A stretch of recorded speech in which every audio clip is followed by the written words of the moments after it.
Namaskar, welcome to our Super Student Show once again. So we have Radha Akella, who has recently cleared a CA foundation with a couple of exemptions. Now clearing foundation, yes, 25% of the students would normally do, but in this case, we were able to do it in just 6 weeks. And we also have Manju, who has been an instrumental part of this journey. So this video is all about understanding what we did differently so that we're able to achieve this outcome in lightning speed. And before I begin this video, I want to declare Radha Akella as a super student who literally finished her exams in just one attempt. So Radha, congratulations on this achievement. So this is how I declare Radha as a super student. Now let's understand what has worked well for her so that you will be able to use this. So Radha, how are you feeling right now? I'm feeling very happy. You have to be louder. Okay, I'm feeling very happy and excited for Inter. It's almost surreal how we were able to do this in a very limited time. And given my background, it was very hard for me to do this. And without their support, it wouldn't be possible. So Manju, she keeps saying this, her parent keeps saying that keep talking about the support, but both of us are sure that if it's not Radha, it would not have been possible, because at the end of the day we're talking about super student, right? So what are the three attributes of Radha, or what are the three attributes which you are able to notice in her, which helped her to crack this in real short time? Okay. The first attribute I'd say is the commitment to the process. Right. The commitment to the process is extremely, required, needed, and she's given us that commitment for us to operate the way we've operated. Right. Yes, she was completely committed to the process. And then the trust that she placed on us, Right. the second point, the trust that she placed, the blind trust that we need to Right. operate at our best self, Right. she's placed that. And yes, the third point would be absolute sticking to the deadlines, like giving whatever we've asked her to do, she's done it diligently. And yes, I think those three are the points. So talking about trust, this is something which we always find it challenging, rather, because students find it very hard to trust an ecosystem or a mentor, because they keep comparing, they keep evaluating, they keep hopping. So how were you able to trust one ecosystem or one mentor or one set of mentors? Like what made you decide to trust us? First, lack of time. I didn't want to waste my time. I literally had 6 weeks in my hand before the exam, and now going on search for mentors would be like it would be a waste of time. So I had to stick to one and trust them blindly. So when it all started, I started with that mindset. I trusted them because I had no time. Now I trust them because of the commitment that they have shown, and the things what they have done for me, and the minute to minute, the minute they have seen everything. Can you cut this part? That's okay. Carry on. We won't cut anything and it's just okay. Take your time and come back. So Manju, she's talking about the trust part. Now, from your perspective, what are the three things which should help a student choose a mentor? Because in market there are a lot of people. Now it's not about paying someone something, but the game is all about when they have limited time, it will cost them an attempt, right? So what do you think are the three things which students should look in a mentor? Because you had the experience of being a student and being a mentor, so what are the three things which, rather I'll come back to you with the same question, three things a student should look into while finding a mentor?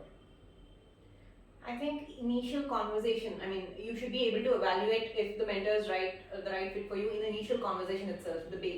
See, everything is based on your instincts at the end of the day. If you pick up your mentor or not, the decision that you take is based on your instincts. Like once we've had that initially also when I was your student, I had a conversation with you, and during the conversation itself I was able to understand, okay, this is where I lack and this is where you come into play, and this is my area of improvement, and this is how you operate. Right. So that gave me a broad idea as to how you're different from others, and also why I should choose you in the first place. Right. I think broadly that. I understand. So in terms of compatibility, yes, if what you're talking about, and you first talk to them, yes, you should be compatible with them. Yes. So Radha, can you add some guidelines in terms of what kind of mentor a student should choose? I feel understanding between the student and the mentor is absolutely necessary because there are certain needs every student has, and uh, the a mentor who understands those needs would be able to help the student perfectly. Here in HLS, that is what they have done for me. The first thing that they did was understand what I needed, and then they decided whether what I needed would be right for me or not, and then that's how they made my plans and study schedules and everything. So. Got it. So both of you are talking about the compatibility part. Yes.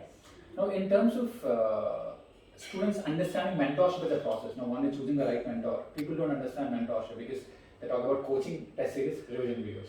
But if you have to define mentorship after you experienced it for a while, so how would you like to experience? What is mentorship for some people who don't understand it? How do you define mentorship, or what has happened for you in a couple of sentences? Mentorship for me was basically I met him at that point of at a point of time where I didn't know what to do. I wanted to do CA. I was sure about that, but I didn't know how. I think that is what most of the students face. The problem is they don't know how to do what they want to do. So the intent is different, and how you do that is different. So I think a mentor is a person who guides you through that process. And it's not about teaching you a subject. It's about teaching you how to learn and what to learn. It's more of that kind of guidance that I needed. Wonderful, very well articulated. So Manju, for others who are still struggling to clear, when should they choose, when should they decide that they should go for mentorship or external help? Because not everyone wants it or not everyone needs it. So how would they decide? What do you think is the criteria for choosing mentorship or a mentor? So initially everyone feels that I can do this by myself Yeah. because people are usually that, sorted. Mm. But in case if, they should observe their patterns. If something is not working for them and that's happening for a long period of time, Right. then you're wasting time. Right. Instead of that, just go to a mentor and they'll guide you. And adding to Radha's point, I'd like to say that mentors are torchbearers. Like Right. they show you the path in which you have to walk, that's your journey, but they'll make the path much clearer and much more visible, and your vision gets much better. Right. So yeah, when they're not sure as to what to do to clear the exam, or when they're failing continuously, I think it's better to go for mentorship rather than do it on your own and fail again and waste your time and efforts and everything. So now Radha has given us perspective about what has worked the best in the mentorship. You have an interesting standpoint where you are observing her closely, and you also have to work with me, right? You are at the epicenter. So from your vantage point, what do you think are the three things which had helped Radha, like before and after joining mentorship? What do you think are the three things which has clearly helped her? Clearly helped her. Again, extreme, I think it is mostly to do with the attention to detail that we've given in her process. So one is attention to detail. So you Yes. can't have a superficial approach. You have Yes.